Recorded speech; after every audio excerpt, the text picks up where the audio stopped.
सर्व योगी साधकांना माझा नमस्कार.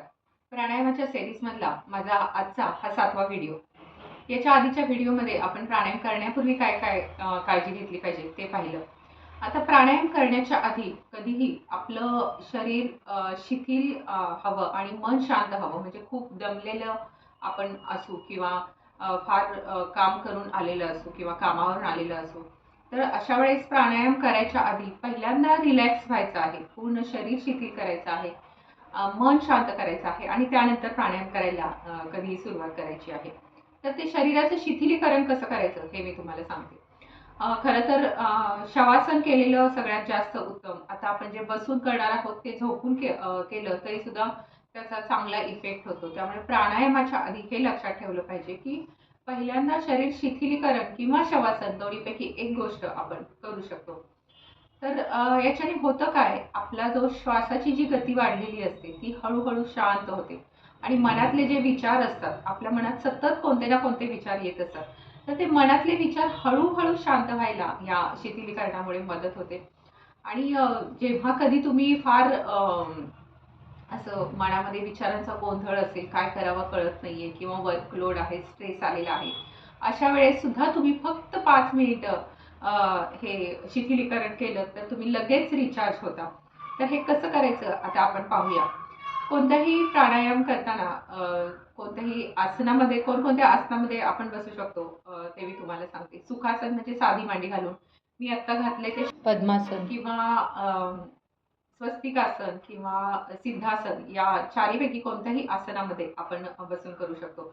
मी आता पद्मासन घातलेलं आहे. पद्मासनामध्ये बसल्यानंतर दोन्ही हातांची ज्ञानमुद्रा करायची आहे. ज्ञानमुद्रा म्हणजे आपली तर्जनी आणि अंगठा दोन्ही एकमेकांना जोडायचं आहे. तर्जनी म्हणजे पहिलं बोट आणि त्यानंतर दोन्ही हात आपले आपल्या मांडीवर ठेवायचे आहेत. पाठीचा कणा कधीही ताठ ठेवायचा आणि आपली नजर जी असते ती समोर सरळ रेषेत हवी. तर अशा पद्धतीने ही बैठक स्थिती झाल्यानंतर आपल्याला हळूहळू आता आपल्याला शरीराचं शिथिलीकरण करायचंय. पण त्याच्यासाठी करायचं काय, की पहिल्यांदा आपल्याला डोळे मिटायचे आहेत. बाकी पूर्ण शरीर आपलं शिथिल ठेवायचं आहे. डोळे मिटून घ्यायचे आहेत.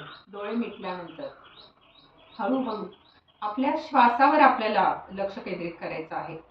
आपण घेत असलेला श्वास, सोडत असलेला श्वास, त्याबरोबर आपल्या शरीराची कशा पद्धतीने हालचाल होते याकडे लक्ष द्यायचं आहे. बऱ्याच वेळेस श्वास घेताना नाकामध्ये आपल्याला थंड जाणवतो, पण सोडताना तो श्वास उष्ण जाणवतो. श्वास घेताना होणाऱ्या शरीराची हालचाल याकडे लक्ष द्यायचं आहे. म्हणजे श्वास घेताना पोट वर येतं आणि श्वास सोडताना पोट आत जातं.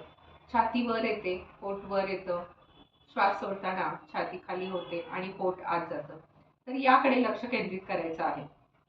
तसंच प्रत्येक श्वासाबरोबर एक चैतन्य शक्ती आपल्या शरीरात प्रवेश करते आहे आणि आपण सोडत असलेल्या श्वासाबरोबर सगळ्या मनातल्या नकारात्मक भावना किंवा जे काही आपले चिंता, काळजी किंवा आपला स्ट्रेस जो काही आहे तो सगळा दूर होत आहे अशी कल्पना करायची आहे. आणि प्रत्येक अवयवांकडे शरीराच्या लक्ष द्यायचं आहे. म्हणजे पायाच्या नखापासून ते डोक्याच्या केसांपर्यंत प्रत्येक अवयवाकडे आपण साक्षी भावाने पाहायचं आहे आणि जिथे जिथे आपल्याला कुठे ताण जाणवतो ना, तर तो ताण दूर करायचा आहे. चेहऱ्यावर सुद्धा आपल्याला कोणताही ताण नको. अगदी आपल्या भुवया, डोळे, नाक, ओठ, गाल या सगळ्या अवयवांचं नाव घेऊन तिथले अवयव ते शिथिल करायचे आहेत. आणि जेव्हा आपण असं शिथिलीकरण करतो तेव्हा हळूहळू मन जे असतं आपलं ते शांत व्हायला लागतं. शरीर सुद्धा पूर्ण शिथिल होतं आणि त्यानंतर सावकाशपणे आपल्याला डोळे उघडायचे आहेत. आणि हे सगळं करताना आपलं लक्ष श्वासाकडे पण केंद्रित हवं आणि जेव्हा आपण श्वासावर लक्ष केंद्रित करतो तेव्हा शरीर आणि मन शांत होतं आणि प्राणायामासाठी आपण सिद्ध होतो. तर कोणताही प्राणायाम करण्याच्या आधी 5 ते किंवा 2 मिनिटं सुद्धा तुम्ही केलं तर चालू शकतं. पण तुम्ही हे करणं गरजेचं आहे. कारण प्राणायाम करायच्या आधी जर हे केलं नाही, तुमची श्वासाची गती जर वाढलेली असेल तर तसंच प्राणायाम केलं तर त्याचा फायदा तुम्हाला होणार नाही. तर त्यासाठी प्राणायामाच्या आधी शिथिलीकरण हे फार महत्त्वाचं आहे. तर नक्कीच लक्षात ठेवा, कोणताही प्राणायाम करण्यापूर्वी शरीर आणि मनाला रिलॅक्स करणं हे फार महत्त्वाचं आहे.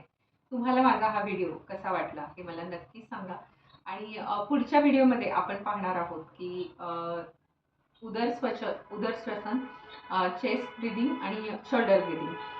तर हे ब्रीदिंग आपण उद्याच्या व्हिडिओमध्ये पाहूयात. तोपर्यंत तुम्हाला जर माझा हा व्हिडिओ आवडला असेल तर नक्कीच कमेंट करा, लाईक करा, शेअर करा आणि सबस्क्राईब करायला विसरू नका. तुमच्या माहितीमध्ये जर कोणी असेल तर त्यांना गरज असेल तर त्यांना शेअर करायला विसरू नका.